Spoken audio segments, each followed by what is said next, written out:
Hatimaye mchakato kumpata kiongozi wa kanisa Katoliki duniani umekamilika huko Vatikani, ambapo zaidi ya makardinali 100 wamehudhuria katika kanisa la Sistine.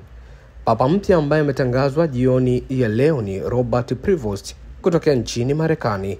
Mchakato kumpata papa mpya ulianza Mei 7 ya mwaka 2025 huko Vatikani, ambapo awali ulionekana moshi mweusi ukitoka katika bomba la moshi la kanisa la Sistine Chapel, ambapo uliashiria kutopatikana kwa papa.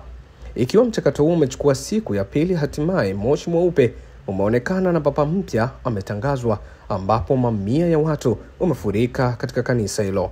Mchakato wa kumpata papa mpya umekuja baada ya kifo cha Papa Francis aliyefariki dunia Jumatatu ya Pasaka Aprili 21 ya mwaka 2025 akiwa na umri wa miaka 88, ambapo alifariki katika makazi yake huko Casa Santa Marta.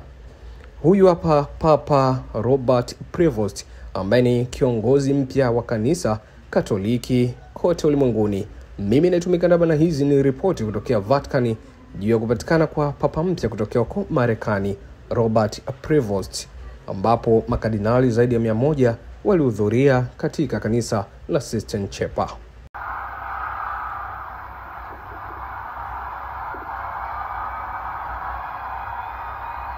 Raggiungesse le vostre famiglie, a tutte le persone, ovunque siano, a tutti I popoli, a tutta la terra.